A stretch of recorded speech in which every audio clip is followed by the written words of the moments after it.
Hello, I'm Mr. Huang. Say your name. He smiled so much. Hi, I'm Baris. I'm Jonathan. I'm Sabrina. And I'm Vasanth. We're going to change people's lives.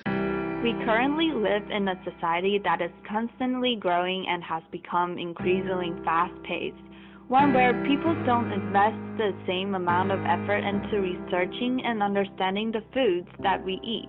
There are too many families eating frozen and pre-processed foods these days and that are unhealthy. The value placed on food for the most part is for its availability and price instead of its nutrition. Thus, families have turned to frozen foods to satisfy the needs in regard to their spending of time and money. Microwave food can lead to cancer. When foods are microwaved, it creates a chemical known as acrylamide. This chemical was also shown to be more abundant in certain types of food. Even though there were not that many outbreaks of food poisoning by microwaving food, there are still some incidents happening because of microwave food. If people keep eating reheat microwave food, it can cause food poisoning because of unevenly heated food with phages containing in the food. Microwave cooking is not as harmful as previously expected. However, foods such as vegetables are still susceptible to losing their nutrients.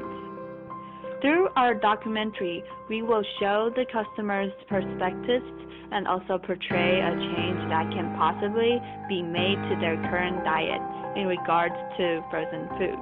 By offering innocent, but also not so innocent customers educational information of substitution to certain frozen foods, such spending money on fresh meat instead of frozen television dinners.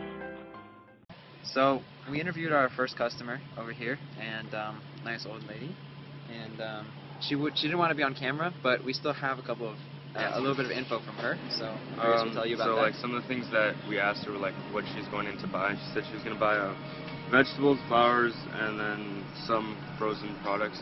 And then we continued to ask if she was going to buy how often she eats frozen foods, and she said about 1 to 2 times per week. And one thing that was kind of surprising that she mentioned was that she's actually pre-diabetic, so she does tend to read the labels on the back and like compare what she's buying and see which one's more healthy. What were you planning on buying when you went in, or as you're about to go in today? I was just going to buy some fruits and milk. Okay. And do you have any restrictions on your diet due to being vegetarian or your religion or anything like that? I'm a vegetarian. You're a vegetarian, so you don't eat meat? No, I don't eat meat.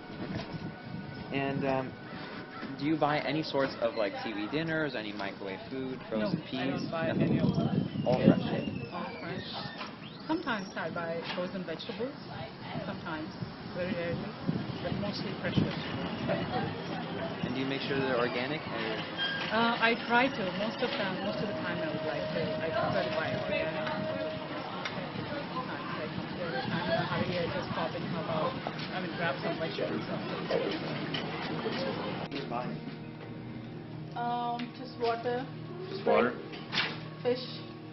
Water, fish. Anything else? Bread. Bread. Veggies, yeah. Veggies? Pretty good. How often do you purchase like frozen foods? Very rarely. Rarely? Like you don't eat like for dinner, you just like buy one of those frozen foods and just put in the microwave? No. Okay. Hardly. I wouldn't say we don't, but... Like how many times per week about? Once, probably Like once? 3 months or 6 months. Ooh. One per... do you like read the back of the labels, or is that something? Yes. Any other questions, buddy? Any of them? Alright, so are there any restrictions on your diet? Not really. For like religion or anything? Are you vegetarian? Yes. We don't eat meat. Not entirely, you're not supposed to eat, but then we eat fish. Oh, yeah, I guess that's fine. Do you think that... Egg and fish. that makes an impact on your health? Like not eating meat? Not drinking, not at all. Not at all? Do you like... Yeah, or dal, another. So you substitute it? Okay. Dal.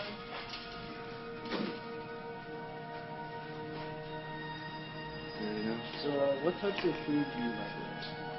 Microwave. Yeah, what kind of foods do you microwave? If you do. Cooked food, yeah. Just leftovers. Like pre-cooked. Oh. Basil for my business. Okay. And do you are there currently any restrictions to your diet? Like, are you vegetarian? A certain religion? No restrictions at all? No. Okay. And do you eat microwave foods such as like frozen dinners, or do you buy frozen peas and whatnot? I try not to. Try not to. Yeah, I try to avoid those. You try and buy like organic and fresh material. Yeah. Okay. And how often would you say you buy that organic or fresh material? Most of the time, when I go somewhere, I usually look for organic, even though I don't know if there's really that much of a difference. Yeah. Okay. And what would like a typical diet for you be? Like, what are some staple foods? Like, do you eat rice a lot? Do you eat a lot of bread? Or Yeah, I eat rice because I'm Persian, so we eat a lot. That's our main dish. Oh, yeah. I'm Turkish, but Oh, okay. so I'm Middle Eastern, so Yeah. okay. And I think that's about it. All right. You seem to be a very healthy eater, not really eating that much microwave food. No, Yeah. I try not to. When I was younger, I used to do that. Not anymore. As I'm getting older, yeah, watching my diet. Hi. I'm Miss Miss. Smith. So, what's the difference between fresh meat and frozen? Any food, obviously fresh is better, but people use frozen food methods in order to make sure things last longer. If you had a cow in your backyard and you could like just steal a piece of the cow every day, like that'd be fantastic. But freezing meats, you have to make sure that you're going to maintain the not moldy integrity. Why do you think people choose to like microwave the food? Convenience. Like, convenience? Time Because I know, and I've read multiple things about how certain amino acids are altered, there's mutations. The whole idea of microwaving is heating up particles so they move faster, so they become warmer. It depends on the food. Obviously, there's a lot more studies out there about vegetables and how sometimes microwaving certain foods can actually have a positive benefit, but the majority of the time it's negative. It'll actually kind of, in a sense, degrade the nutritional value of something. Certain vitamins, you alter their form, and they're no longer as viable in your body for building certain things. Certain amino acids, same deal. But figuring out balance. The balance, like, I mean, microwaves were made for a purpose. They're convenient. They've been doing a lot more regulations since like the 70s, 80s, when they used to be, the waves that came off of them were not good for you. So they are improving, but in a perfect world, everybody would have fresh fruit. In that process, it actually can cause destruction to some molecule shapes. So heating something fast or using certain radiation, those waves can actually cause the molecule of certain enzymes, a lot of times, to change shape and not be effective anymore. They can, sometimes we change the shape, it can cause negative effects, sometimes it just, you don't get the benefit. I know a lot of times I talk about, or something that people commonly know is that you don't microwave breast milk for babies because it can actually change the enzyme that helps babies to digest milk. And then they drink it and then problems with that. So typically it's not that it's the radiation you're consuming, but it is the particle has been altered in a way that's not good for your body or is not beneficial for you anymore. Generally speaking, you'd probably expect somebody who's eating the more natural whole foods to get more nutritional benefit than somebody who's eating frozen foods that are microwaved. Somebody who's eating more microwave-based meals would need to supplement, would need to be aware of how the microwave might be affecting certain foods that they eat. There are certain vegetables that are affected more than others, for example. But I would expect somebody who is eating a more microwave-based diet to run into more health problems down the road. That's what the research is suggesting. Sometimes you can see that there's a link to molecules that are like foundational molecules of cancer arising, causing cells to turn cancerous, or causing different long-term chronic illnesses. Do you think that it's possible that one can eat these healthy foods, a week and not have to microwave or reheat that often, frozen foods? I think it is possible, but unfortunately we make it very hard to do so. Aside from lifestyle being incredibly fast-paced and it takes time to prepare whole foods and to actually do that, it's expensive. Like, we talk about whole foods as a whole paycheck, it's expensive to buy the healthier stuff, which then again makes it harder for people to actually follow through with it. Like, but this is much cheaper, I could just eat that and I would have twice as much as if I bought this, and you're still hungry. So I do think that if people had the time and the financial ability, that it is possible, but it's very hard to.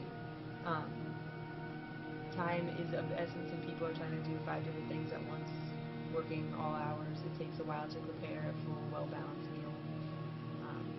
But if you are strategic about it, it is definitely attainable.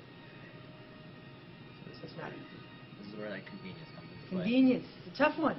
This is also where restaurants like McDonald's and people, it's really convenient for them. Okay, I think that's about all we have. Thank you for your time. Thanks. Yeah, Thank you. I know that you have. Michael Sargent's topic.